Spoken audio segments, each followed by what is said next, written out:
Y plane, जब उसने mention किया क्वेश्चन में एक्स वाई प्लेन है, तो इसका मतलब जी प्लेन, जी की हम बात ही नहीं करेंगे, तो इसमें के कंपोनेंट 0 होगा।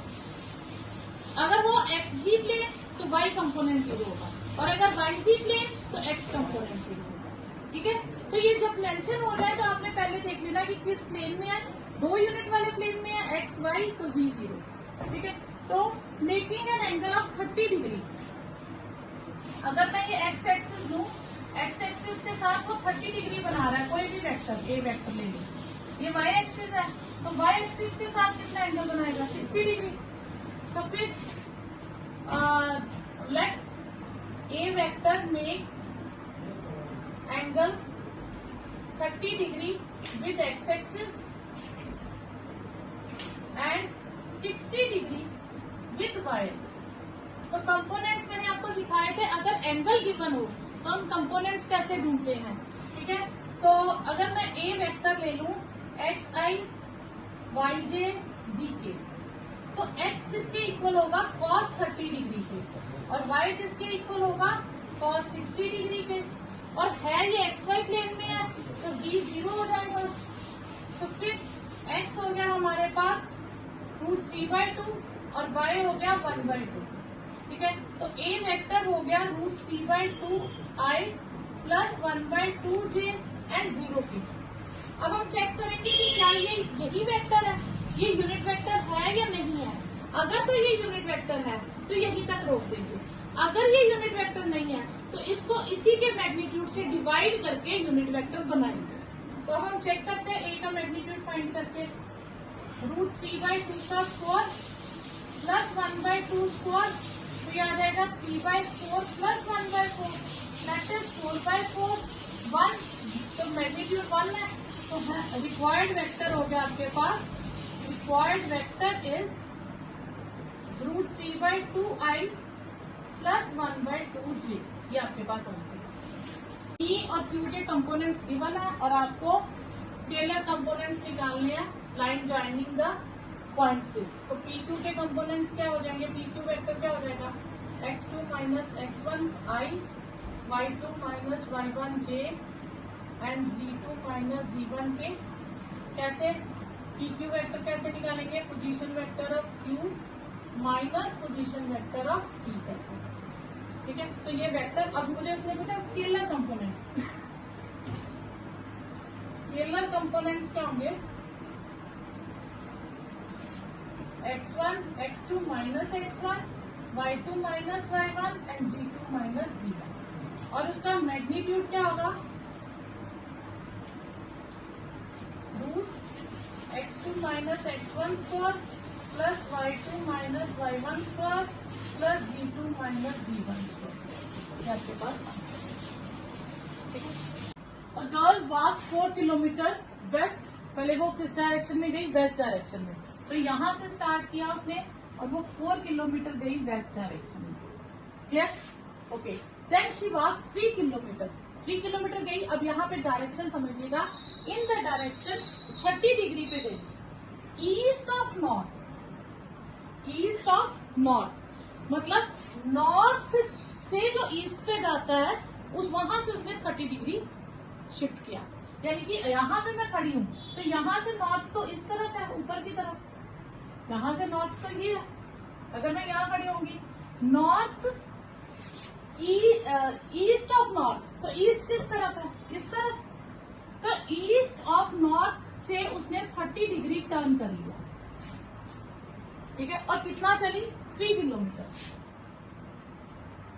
सपोज इतना चलती 3 किलोमीटर। ठीक है, डिटरमाइन, अब मुझे ये पोजीशन ढूंढनी है और साथ में डिस्प्लेसमेंट ढूंढनी है। एक तरह से मैं कह सकती हूँ कि मुझे डिस्टेंस ढूंढना है। तो ये पॉइंट मैं ले लूं, ए पॉइंट जहां वो पहले गई, बी बाद में, और ओ जहां से स्टार्ट किया। ठीक है, अब अगर मैं बात करूं तो ये दोनों 90 डिग्री है, तो ये एंगल कितना हो जाएगा 60 डिग्री। ठीक है, तो AB के OA के यानी कि AB के 2 कोऑर्डिनेट्स बनेंगे। फिजिक्स में भी आपने करा होगा, जैसे ये 3 किलोमीटर है, एक फोर्स है, उसके 2 कंपोनेंट्स निकालने हैं, एक हॉरिजॉन्टल और एक वर्टिकल कंपोनेंट निकालना हो, तो जिस तरफ एंगल होता है R cos थीटा और ये R sin थीटा हो जाएगा। तो आर की जगह हम लगा देंगे 3 cos थीटा और ये 3 sin थीटा हो जाएगा। ये कंपोनेंट्स हो जाएंगे, ठीक है। तो हमारे पास यहां से हम यहां लाइन ड्रॉ कर देंगे, इसको हम कह देंगे सी, ठीक है। यहाँ ये 4 किलोमीटर, ये 4 किलोमीटर पूरा यहां तक, और ये सी इतना ए सी यहां तक, क्लियर। अब हम निकालेंगे A C. A C will be 3 cos theta, 3 cos theta कितना हो गया, cos 60 डिग्री, cos 60 कितना होता है 1/2, तो ये हो गया 3/2, दैट इज 1.5।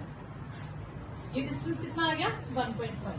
और ए बी, अगर मैं इसको नाम दूं, इसको यहां से पैरेलल ड्रॉ कर दो, ये ए डी ले लो, ठीक है। तो ए डी कितना हो जाएगा, r cos theta, r sine theta, 3 sin theta, 3 sin 60 degree, sin 60 कितना होता है हमारे पास √3/2, तो एडी ये आ गया हमारे पास, क्लियर।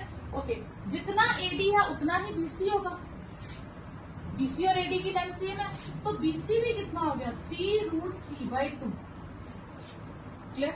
अब मुझे बी के कंपोनेंट्स ढूंढने हैं, तो बी के कंपोनेंट्स कैसे ढूंढेंगे, जितना ओ से वो लेफ्ट डायरेक्शन में आई, फिर वहां से कितना ऊपर डिस्टेंस है वाई एक्सिस के और कितना डिस्टेंस है, तो मुझे पहले ओ सी फाइंड करना है, ठीक है। तो ओ सी कैसे फाइंड करेंगे हम, O A minus A C 4 kilometre minus 1.5 kilometre, that is 2.5 kilometre, तो ये डिस्टेंस हो गया 2.5 किलोमीटर, क्लियर। अब कंपोनेंट्स क्या होंगे, अब जो एक्स एक्सिस पे है वो नेगेटिव डायरेक्शन में है, तो फिर कंपोनेंट्स ऑफ बी, या आप लिख लीजिए कोऑर्डिनेट्स ऑफ बी,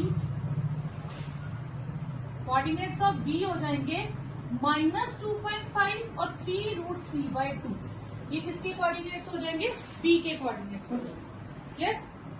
यहाँ किलोमीटर लिख लीजिएगा, ये किलोमीटर है सारा, सेंटीमीटर लिखिए। तो आपके पास कोऑर्डिनेट ऑफ बी, आप दूसरी तरह अगर आप इसको लिखोगे पोजीशन वेक्टर ऑफ बी लिखना होगा, तो आपके पास क्या आएगा, -2.5 को 5/2 लिख सकते हैं, आई कैप 3√3/2 जे कैप, तो ये आपके पास बी की पोजीशन आ जाएगी, क्लियर।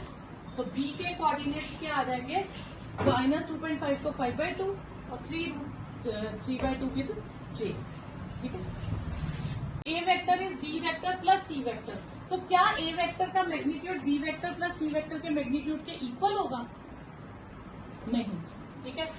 तो अब जैसे अगर, तो आप इसको दो तरह से ले सकते हो, एक ट्राइंगल के अगर मैं 3 कंपोनेंट ले लूं, एक ए, एक बी, एक सी, ये लेंथ है इसलिए मैंने वेक्टर्स नहीं लिए, तो हमें पता है ट्राइंगल की 2 साइड्स का टोटल हमेशा तीसरे से ग्रेटर होता है, तो अगर मैं ट्राइंगल के कंपोनेंट से लूं तो B plus C will be greater than A, तो ये कभी इक्वल नहीं होगा। और अगर आप वेक्टर से करना चाहो तो कोई एग्जांपल ले लो, जैसे ए वेक्टर ले लो i प्लस जे प्लस के, बी वेक्टर ले लो 2i plus j plus 3k।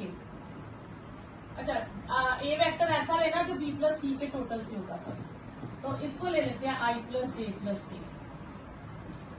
ठीक है। और बी और सी का टोटल करेंगे हम, ए बना लेंगे 2i प्लस 4, पहले आप बी और सी लिख लो, उनका टोटल करके ए लिखो, ठीक है।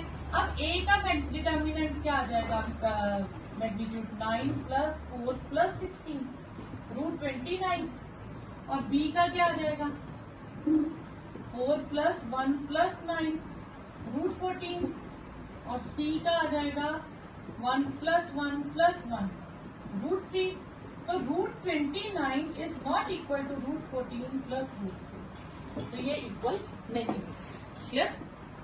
एक्स की वैल्यू फाइंड करनी है और ये वेक्टर यूनिट वेक्टर है, तो अगर मैं इस वेक्टर का नाम लिखूं एक्स, सॉरी ए वेक्टर लिख दूं x into i plus j plus k, तो ये क्या हो जाएगा x i x j x k. तो ए वेक्टर का magnitude, since a is a unit vector,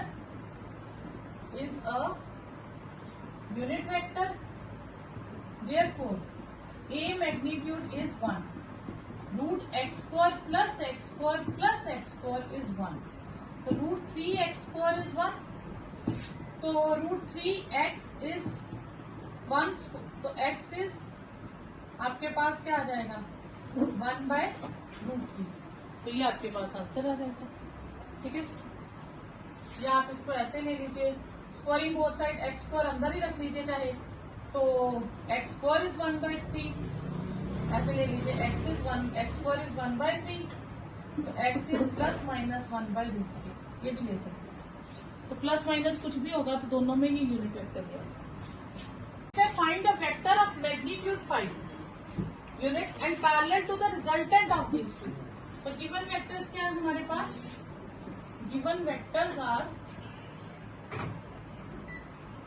A vector है twice i 3j minus k, और बी वेक्टर है i minus 2j plus k।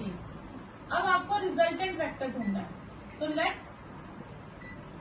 Resultant vector is C vector. तो C vector किसके equal हो जाएगा? A vector plus B vector, तो वो हो जाएगा 3i प्लस j, बस इतना सा। ठीक है, अब मुझे इसको यूनिट वेक्टर बनाना है। ठीक है, तो यूनिट वेक्टर क्या होता है? तो पहले मैं इसका मैग्नीट्यूड निकालूंगी, 3 स्क्वायर प्लस 1 स्क्वायर √10, तो फिर unit vector in direction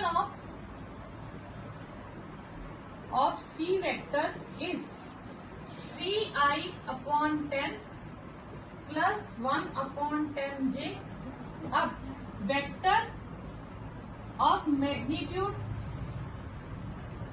5 units in direction of c vector is 5 into 3/√10i plus 1 यहाँ रूट आएगा √10j। तो ये आपके पास आंसर आ गया। ए वेक्टर, बी वेक्टर, सी वेक्टर, 3 वेक्टर्स गिवन है। Find a unit vector parallel to this. तो हम पहले इसकी वैल्यू निकालेंगे और इसको डी वेक्टर नाम देंगे। तो D vector is twice A vector minus B vector plus C vector, तो ये हो जाएगा twice i plus twice j plus twice k minus twice i plus j minus 3k plus 3i minus 6j plus 3k। तो ये आपके पास आ जाएगा cancel, 3i 2j और j 3j माइनस, तो ये माइनस 3j, और तो ये हो जाएगा आपके पास 6k। ये में क्या आया? नहीं, 3 और 3 कट गया 2k। तो ये आपके पास क्या आ गया? D vector.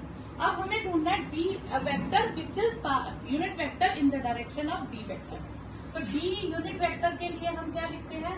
Vector upon its magnitude, तो 3i minus 3j plus 2k upon magnitude में आ जाएगा 9 प्लस 9 प्लस 4, तो 3i minus 3j plus 2k upon 1/√22। तो ये आपके पास आंसर है। नेक्स्ट हमें शो करना है 3 पॉइंट्स कोलिनियर है। तो हम कोलिनियर के लिए क्या करते हैं? 3 पॉइंट्स को शो करना हो, हम 2 लाइंस लेके, 2 वेक्टर्स लेके उनकी डायरेक्शन रेशियोज निकालते हैं। अगर डायरेक्शन रेशियोज की रेशियो सेम है तो दे आर पैरेलल। ठीक है, तो हम पहले क्या कौन सा निकालेंगे? A B vector, position vector of B minus position vector of A. तो ये आएगा 5i plus 0j minus 2k minus i plus 2j plus 8k। तो ये आपके पास आ जाएगा 4i plus 2j plus 6k। फिर हम position vector of C minus position vector of B, C आ जाएगा 11i plus 3j plus 7k minus B के आएंगे 5i minus 0j plus 2k। तो ये आ जाएगा 6i plus 3j plus 9k। अब मैं इनकी रेशियोज निकालूंगी। ठीक है, अगर मैं यहाँ से देखूँ तो इन दोनों में से आप कहोगे मैम रेशियोज कैसे हम फाइंड करेंगे? तो अगर मैं इनके कोफिशिएंट्स को डिवाइड करती हूँ 4/6, तो 2/3 आ जाता है। 2/3 आ गया, तो यानी कि यहाँ से 3 कॉमन ले ले, यहाँ से 2 कॉमन ले ले, तो आपके पास यहाँ से 2 कॉमन हो, ट्वाइस आई जे और 3k हो गया, और यहाँ से 3 कॉमन लो, twice i plus j plus 3k हो गया। तो यानी कि double of a B vector is 3 times b c vector. मतलब यहाँ 3/2, या हम ऐसे कर ले कि इनकी रेशियो कितनी हो गई, ठीक है। Double of a b is 3, तो a B vector is 3/2 b c vector. तो एक वेक्टर दूसरे की फॉर्म में अगर हम लिख दें तो one vector is lambda times other, तो वो दोनों पैरेलल हो जाएंगे या कोलिनियर हो जाएंगे। वैसे पैरेलल होते हैं, दो वेक्टर अगर one time is lambda times other तो वो पैरेलल होते हैं, लेकिन इनमें एक वेक्टर कॉमन है तो फिर वो कोलिनियर होते हैं। तो therefore a b c are collinear. Clear? अब हमें रेशियो ढूंढनी है कि बी ए सी को किस रेशियो में डिवाइड करता है। तो बी को हम सेंटर में लिखेंगे, ये ए, ये बी और ये सी। ए के कोऑर्डिनेट्स है 1 -2 -8, इसके हैं 11 3 7 और इसके हैं 5 0 -2। तो हम मानेंगे let b divides a b in a c in the ratio k:1। तो हम रेशियो मान लेंगे k:1। तो कोऑर्डिनेट्स ऑफ बी क्या होंगे, जो रेशियो के हिसाब से कोऑर्डिनेट्स हैं वो क्या होते हैं, k इधर मल्टीप्लाई होगा और 1 इधर होगा, तो वो हो जाएगा 11k + 1/k+1, 3k - 2/k+1 और 7k - 8/k+1। ये आगे रेशियो के हिसाब से कोऑर्डिनेट, लेकिन ओरिजिनल उसके अपने कोऑर्डिनेट्स क्या है, 5 0 -2। तो आप किसी दो एक को निकाल लीजिए जो इजी लगता है। तो 0 वाले को सॉल्व करना इजी है, तो 3k - 2/k+1 इज 0। तो 3k - 2 = 0, तो k = 2/3। Therefore required ratio is 2:3। तो ये आपके पास आंसर है। The position vector of point r find हमें करना है, और P हमें दिया है ट्वाइस ए प्लस बी, और Q ले लीजिए आप a - ट्वाइस बी। हमें R ढूंढना है, पर R 1:2 की रेशियो में कट कर रहा है, लेकिन एक्सटर्नली कट कर रहा है। तो एक्सटर्नली में हम क्या लगाते थे, माइनस, ठीक है। तो R divides PQ externally in the ratio 1:2। तो कोऑर्डिनेट्स ऑफ R क्या हो जाएंगे, कोऑर्डिनेट्स ऑफ R, या आप कह लीजिए पोजीशन वेक्टर ऑफ R, ठीक है। कोऑर्डिनेट्स में नहीं है ना, वेक्टर्स में तो ऐसे लिखेंगे। यहाँ एरो ये वेक्टर्स है सारे, ए वेक्टर बी वेक्टर।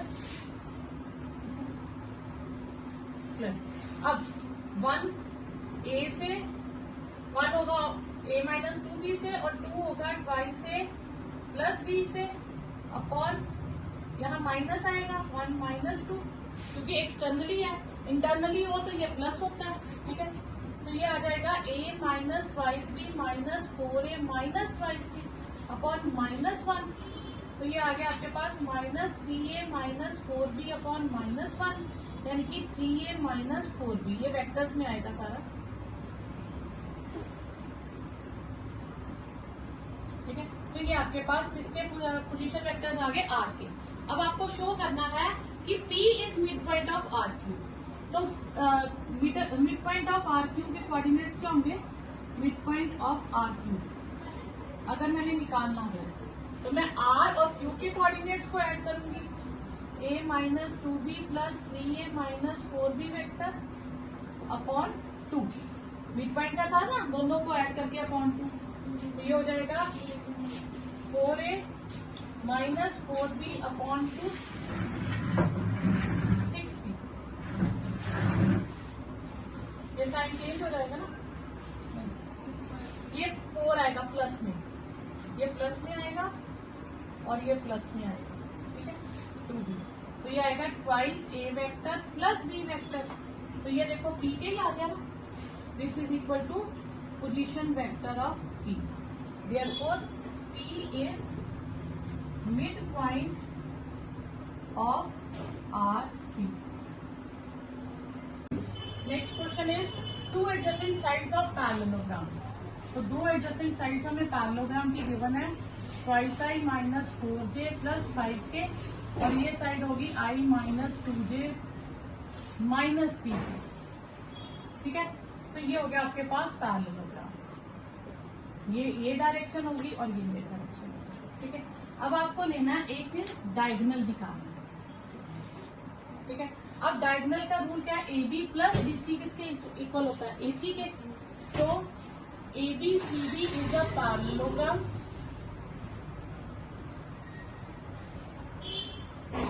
तो AC किसके इक्वल होगा, AB vector plus BC vector. तो twice I minus 4j plus 5k plus I minus 2j minus 3k. तो ये हो जाएगा आपके पास 3I minus 6j plus 2k. अब कह रहे हैं आपने क्या ढूंढना है, unit vector parallel to diagonal. तो कोई भी वेक्टर इसके पैरेलल निकालना होगा तो वो इसी की शेप में होगा, बस हम उसको किसमें कन्वर्ट कर देंगे, हम यूनिट वेक्टर में. तो unit vector in direction of AC vector, तो वो 3I 6j और 2k तो सेम रहेगा. नीचे हम इसका क्या लिख देंगे, मैग्नीट्यूड. और मैग्नीट्यूड कैसे निकलेगा, P स्क्वायर 6 स्क्वायर 2 स्क्वायर करके 9 36 और 4 49. तो ये आ गया 3/7 I 6/7 J और 2/7 K. क्लियर. तो मैग्नीट्यूड का स्टेप आप रफ में भी कर सकते हैं. फिर उसके बाद आल्सो फाइंड द एरिया. तो एरिया फाइंड करने के लिए हम क्या करते हैं, हम उनको क्रॉस प्रोडक्ट करते थे ना एडजेसेंट साइड्स का. तो एरिया क्या होता था, पहले हम क्रॉस प्रोडक्ट करेंगे AB vector cross BC vector. तो वो आएगा I J K 2 minus 4 5 1 minus 2 minus 3. Clear. तो ये आ जाएगा आपके पास 12 plus 10 minus J minus 6 minus 5 plus K minus 4 plus 4. ठीक है, तो ये आ गया आपके पास 22I plus 11J plus 0K. अब एरिया क्या है, area of parallelogram, magnitude of AB vector cross BC vector. और मैग्नीट्यूड कितना आएगा, रूट 22 का स्क्वायर और 11 का square.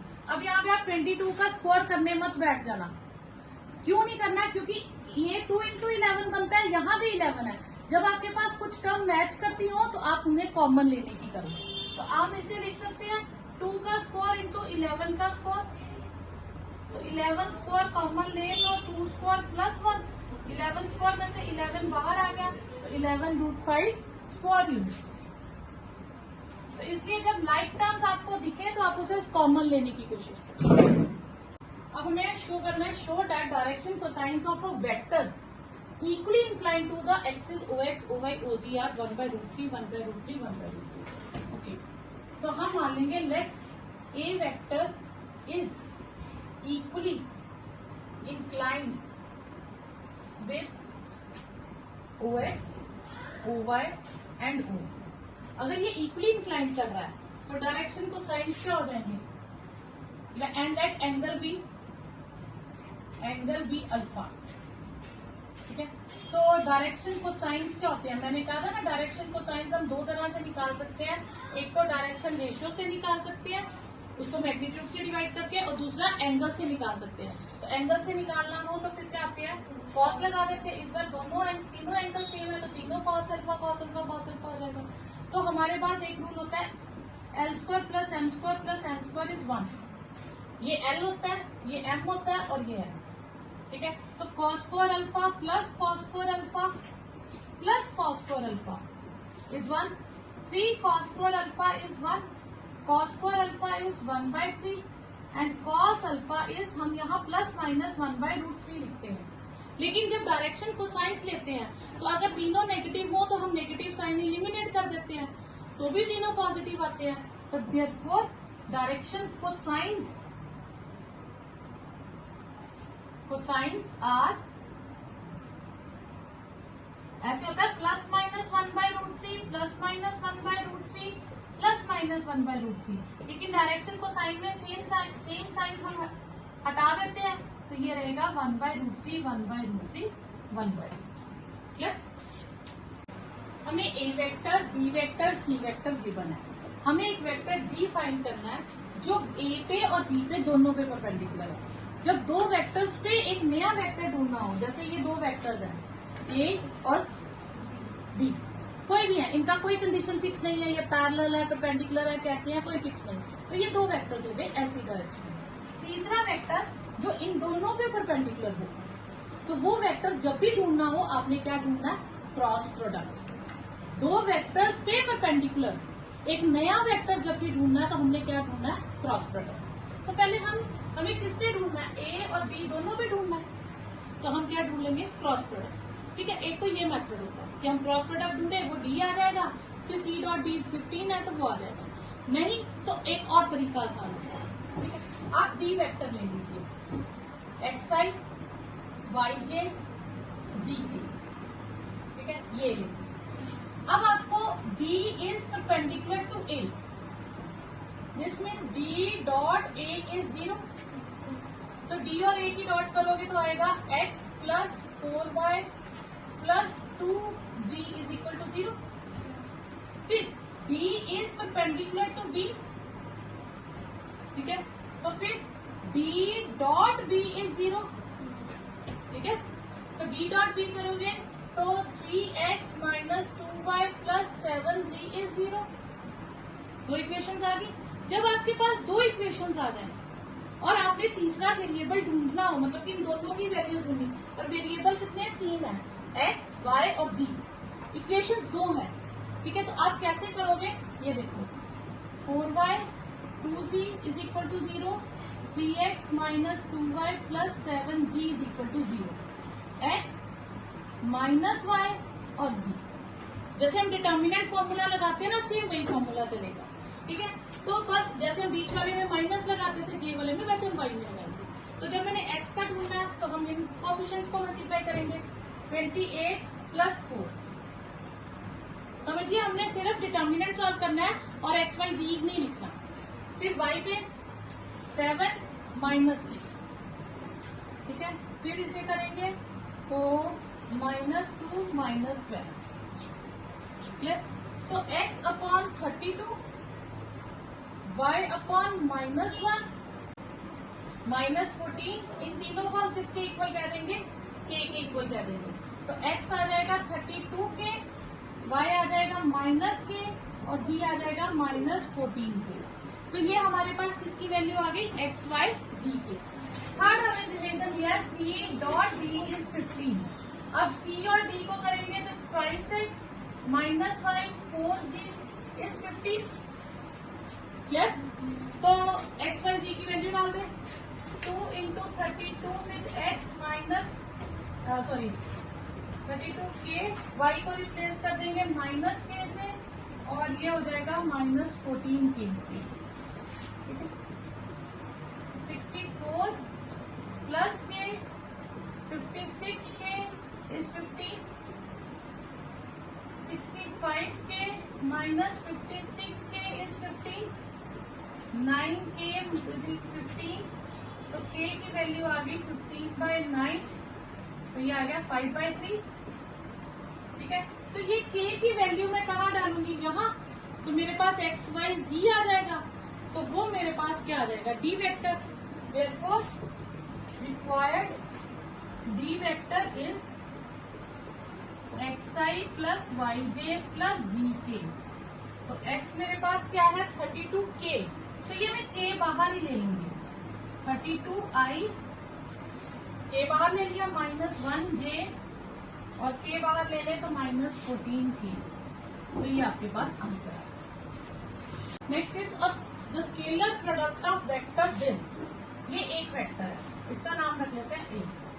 With the unit vector, इसकी डॉट प्रोडक्ट करनी है यूनिट वेक्टर से किसके, इन दोनों के सम का जो यूनिट वेक्टर बनेगा, और वो स्केलर जो प्रोडक्ट है वो 1 के इक्वल है, यानी कि डॉट प्रोडक्ट का आंसर 1 है। अगर मैं इसको ए वेक्टर नाम दे दूं i plus j plus k, और दूसरे को बी नाम दे दूं twice i plus 4j minus 5k, और तीसरे को हम सी नाम दे दें। ठीक है, हम पहले b प्लस सी करेंगे, वो आएगा 2 plus lambda i plus 6j minus 2k। अब मुझे इसको यूनिट वेक्टर बनाना है, तो यूनिट वेक्टर बनाने के लिए unit vector in direction of D vector plus C vector, उसको हम कह देते हैं यूनिट वेक्टर को डी वेक्टर। ठीक है, तो वो हमारे पास आ जाएगा 2 plus lambda with I plus 6k minus 2k upon root 2 plus lambda square 6 square and 2 square, unit vector आ गया। अब हमें a dot D vector is 1, ये गिवन, तो ये हमें गिवन है। ठीक है, तो a वेक्टर है i plus j plus k, और ये यूनिट वेक्टर है मेरे पास 2 plus lambda i plus 6j minus 2k upon root 2 plus lambda square 36 और 4 40 होगा, और ये 1 के इक्वल होगा। ठीक है, अब यदि डॉट प्रोडक्ट करूंगी तो 2 plus lambda plus 6 minus 2 is equal to root 4 plus lambda square plus 4 lambda plus 40, तो ये आ जाएगा आपके पास 6 प्लस लैम्डा प्लस 6, ठीक है, is equal to root lambda square plus 4 lambda plus 44। अब हम स्क्वायरिंग बोथ साइड कर देंगे, तो lambda square plus 36 plus 12 lambda is equal to lambda square plus 4 lambda plus 44। Lambda square cancel, तो ये हम इधर शिफ्ट कर देंगे, 12 lambda minus 4 lambda and 44 minus 36, तो 8 लैम्डा किसके इक्वल आ गया, 8 के, तो लैम्डा इज इक्वल टू 1, यही हमें आंसर फाइंड करना है। If A vector B vector C vector are mutually perpendicular vectors, तो पहले हम इतना पढ़ते हैं, म्यूचुअली परपेंडिकुलर मतलब तीनों एक दूसरे के ऊपर परपेंडिकुलर है, तो यानी कि A vector B vector C vector are mutually perpendicular vectors. इसका मतलब है ए वेक्टर डॉट बी करें वो भी 0 होगा, बी वेक्टर डॉट सी करें वो भी 0 होगा, और सी वेक्टर डॉट ए करें वो भी 0 होगा। क्लियर। उसके बाद दूसरा लिखा उसने इक्वल मैग्नीट्यूड्स। इक्वल मैग्नीट्यूड्स मतलब तीनों का मैग्नीट्यूड इक्वल है, ए का मैग्नीट्यूड, बी का मैग्नीट्यूड और सी का मैग्नीट्यूड तीनों इक्वल है। ये दो चीजें उसने गिवन दी। अब शो करना है ये एक वेक्टर है जो जितना एंगल ए के साथ बनाता है उतना ही बी के साथ और उतना ही सी के साथ। हम मान लेते हैं अलग अलग एंगल से, बाद में हम शो कर देंगे वो सेम है। तो let a vector plus B vector plus C vector makes angle alpha beta gamma with a vector B vector C vector respectively. तो अगर मैं बात करूं तो कॉस अल्फा क्या हो जाएगा, first vector dot second vector, पहले मैं इसकी ए के साथ निकालती हूँ ना, तो first vector dot second vector upon दोनों का मैग्नीट्यूड। क्लियर। अब मैं इसे डॉट करूंगी तो ए से भी डॉट होगा, बी ए से होगा और सी बी ए से डॉट होगा।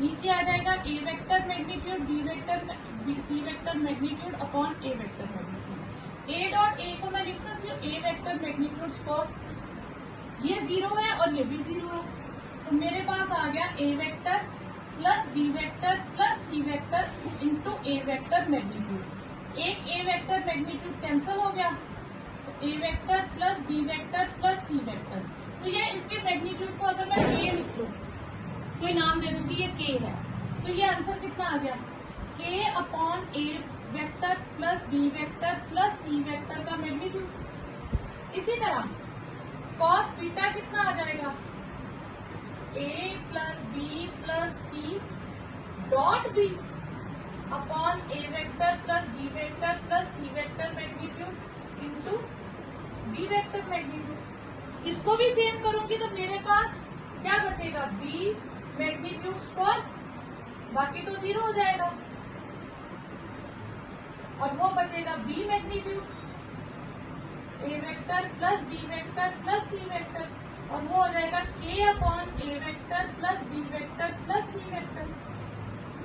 इसी तरह मैं कॉस गामा निकाल लूंगी, तो कॉस गामा भी हमारे पास क्या आएगा, A vector plus B vector plus C vector dot C vector upon A vector plus B vector plus C vector and C vector magnitude. इसमें से भी सी वेक्टर स्क्वायर बचेगा और A vector plus B vector plus C vector into C vector magnitude. तो यह आ जाएगा C vector magnitude upon A vector plus B vector plus C vector. तो फिर से क्या आ गया, K upon A vector plus B vector plus C vector. तो ये आपके पास तीनों सेम आ गए, cos alpha cos beta cos gamma तीनों सेम आ गए, तो अल्फा बीटा गामा सेम हो गया।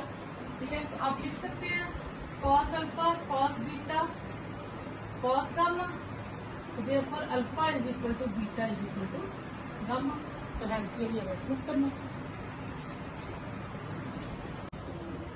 नेक्स्ट क्वेश्चन है, प्रूव दैट कि अगर ये चीज 0 है then A and B are perpendicular. If and only if चलेगा। इफ एंड ओनली इफ ये 0 है तो ए और बी परपेंडिकुलर होंगे, ए और बी परपेंडिकुलर है तो ये टर्म इक्वल होगी। ठीक है, तो अब हम मान लेंगे कि A vector plus B vector and A dot A vector plus B vector is A vector magnitude square B vector magnitude square.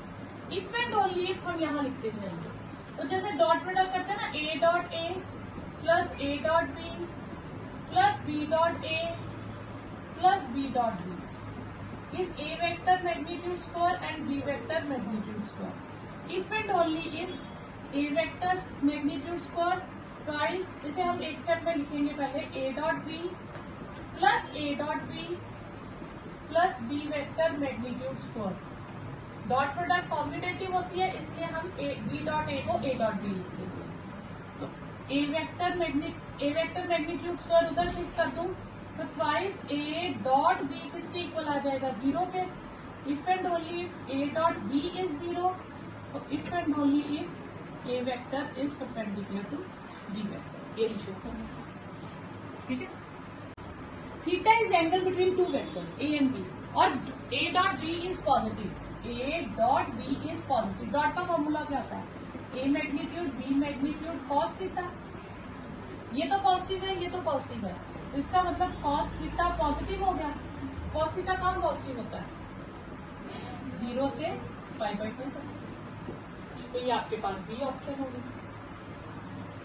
A and B are 2 unit vectors. अगर ए और बी दोनों यूनिट वेक्टर्स है तो ए का magnitude भी 1 होगा और B का मैग्नीट्यूड भी 1 होगा।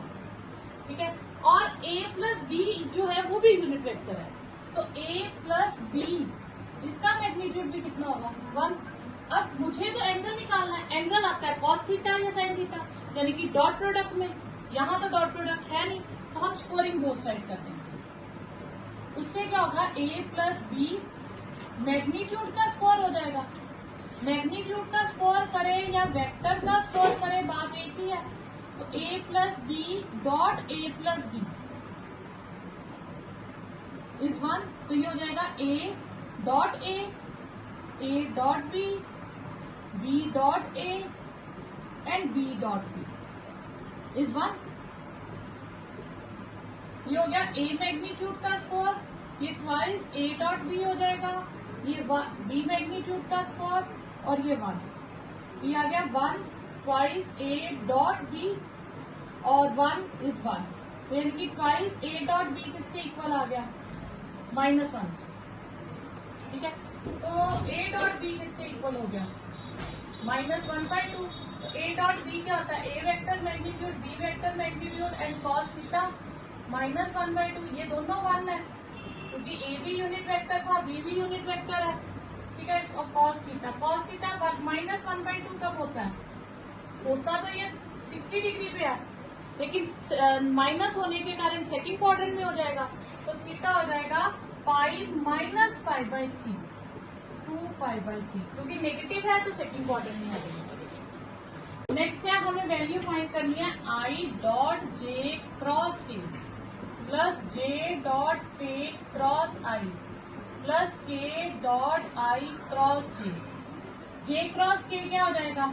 आई, ये मैंने समझाया था ना ऐसे साइक्लिक में, आई उसके आगे जे उसके आगे के, और जब वो साइकिल में चलता है तो फिर क्लॉकवाइज या एंटी क्लॉकवाइज साइकिल में जब चलते हैं तो तीसरा टर्म आंसर होता है। जे क्रॉस के का आंसर हो जाएगा आई, के क्रॉस आई का आंसर हो जाएगा जे, और आई क्रॉस जे का हो जाएगा के। आई डॉट आई 1 1 1, आंसर आ गया बी, तो डी ऑप्शन। हमें दिया है थीटा एंगल फाइंड करना है, ए डॉट बी का जितना मैग्नीट्यूड है उतना ही ए क्रॉस बी का है, तो ए डॉट बी और ए क्रॉस बी का मैग्नीट्यूड सेम है। ए डॉट बी का क्या होगा? A magnitude B magnitude cos theta, और ये हो जाएगा A magnitude B magnitude sine theta. तो यानी कि कॉस थीटा और साइन थीटा सेम हो गए, तो थीटा कितना होता है? Pi by 4। A cross B cut गया, ठीक है, तो ये कितना हो गया? Pi by 4। तो आपके पास इसकी ऑप्शन हो जाएगी pi by 4 is B option correct आ जाएगी।